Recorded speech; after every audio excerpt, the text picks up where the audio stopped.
Q101 Merritt's Music Mix this weekend, the Logger Sports Show, taking place here in Merritt at Central Park. And we've been talking to chainsaw carvers that are coming to town, part of this carving competition. I've got Ryan Cook on the horn, probably, returning from last year, and very well known in the carving community, Ryan Cook, on Carver Kings, the TV show as well. But you've got an interesting story how you got into carving, because a lot of people, like a lot of your peers that you're competing with, would have taken a different route, but you got into it as an actor? Yeah, I auditioned for the TV show called Saw Dogs. They were filming in Squamish, and they needed an apprentice. And you know how reality TV shows are all so real. Yeah. They definitely wanted someone who had experience and someone who was capable at doing what they needed to do, which was screw everything up. Right. I said, yeah, let's do it. And I went in for an interview, and like right there on that moment, they basically were like, you got the job. And I was like, cool, what's it about? Like, it's chainsaw carving. And I was like, cool, what's that? Yeah. So, I don't know anything about chainsaws, nor do I know anything about wood carving, but I don't care. How much you paying me? All right, I'm in. Right. You just had the look they were looking for, I guess. I mean, there's not very many guys with like a blonde afro and you know, a character, I guess. I'm a bit of a loud character, and I know TV. That's the thing, is being around TV my whole life, I just kind of know what they're looking for, Mm-hmm. and what to kind of give an audience so they're happy. And I didn't even expect Saw Dogs to be what it was. I mean, they just beat me down every day and made me break things and smash things and crash things and cut things up and burn things. And So you had to be like a buffoon.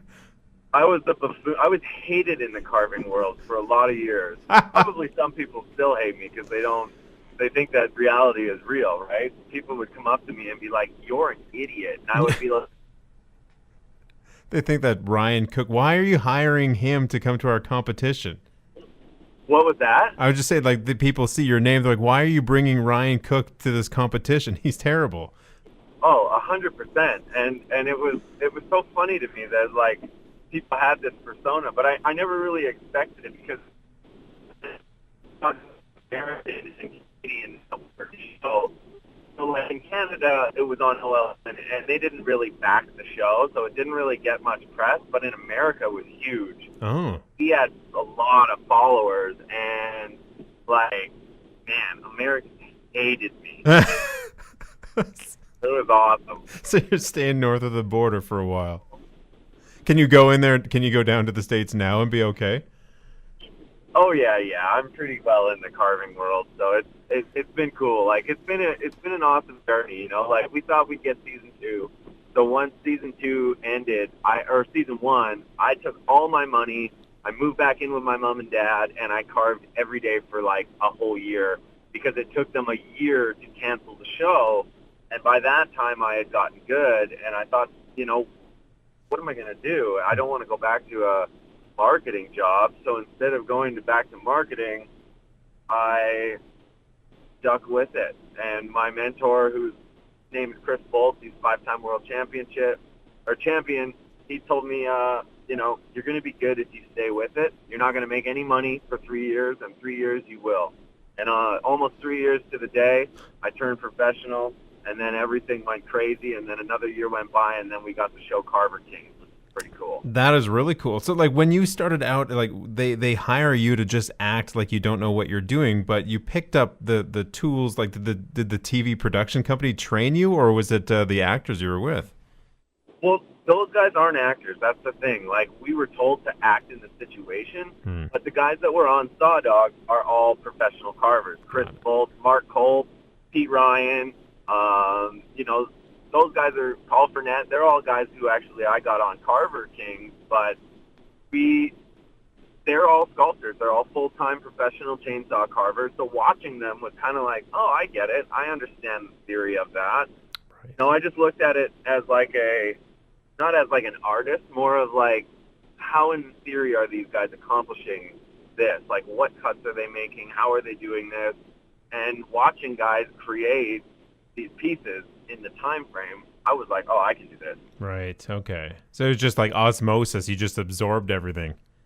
Totally.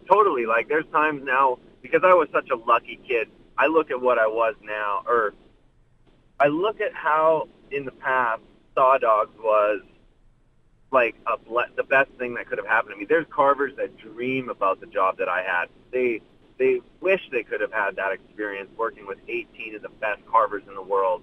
I have like flashbacks going nowadays going, oh yeah, that's what Jeff did in the horse episode. That's what he did. Oh man. Bang, I do it. There's a sweet piece. I'm done. Oh, that's just, yeah, your recall is right there. Well, then you probably saw it on TV then too.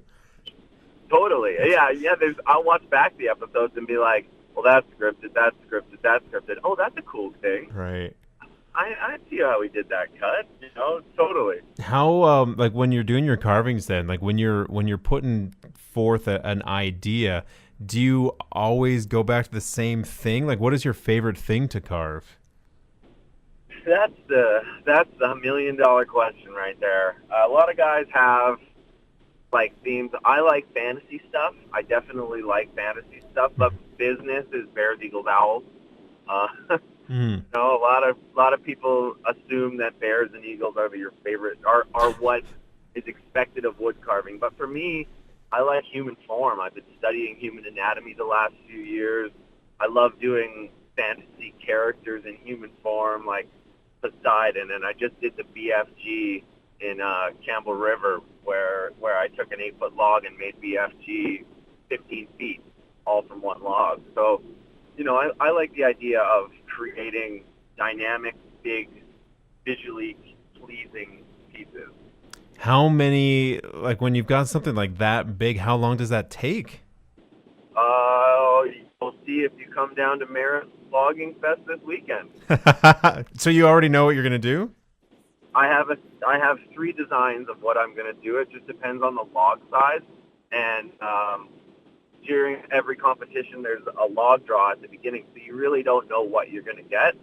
So I've got ideas. I mean, don't tell anybody, but I'm probably going to be doing a wood, not a wood character. He's kind of like I watched the movie Epic, and kids will know it. Okay. I've got a little girl now, and well, she's too young to know what the movie is, but I like cartoons, so okay. I'm just going to use that excuse. So, yeah, right. Yeah, blame it on the kid.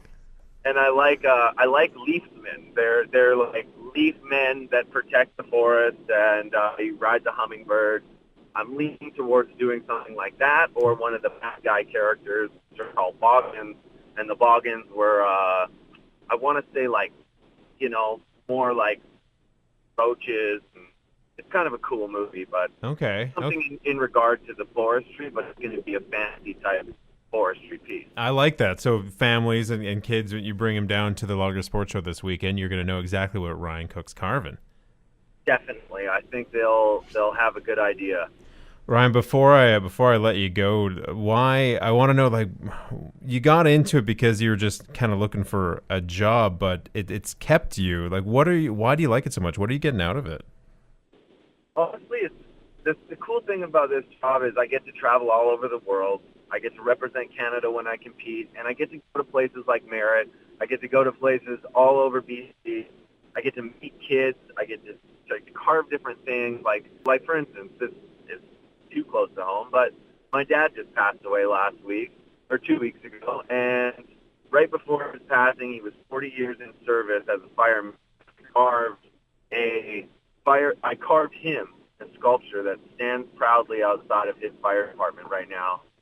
And every time I look at it, it gives me joy. So, like, pieces with meaning, and every time it's different. Every time you have a piece, you get to create something that's enjoyable for someone or means something to someone.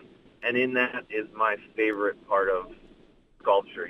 Nothing's the same, and I'm always creating things that mean something to someone. Well, that's an incredible story, and I'm sure that any listener that's hearing this is going to be inspired to come down this weekend at the Logger Sports Show and check out what you've got to offer. Ryan, I'll let you go as you head towards Squamish. You're starting to break up, so I'll make sure that I end it when you can hear me right now. Oh, I'm good to go, man. Definitely come down, say hi to all of us. All the carvers are nice. Take pictures. Oh, I might be getting pulled over right now. Uh-oh. Oh, no. That's awesome. Oh, really? I'll let you know. Okay, Brian. You bet, bud. All right, take it. Bye.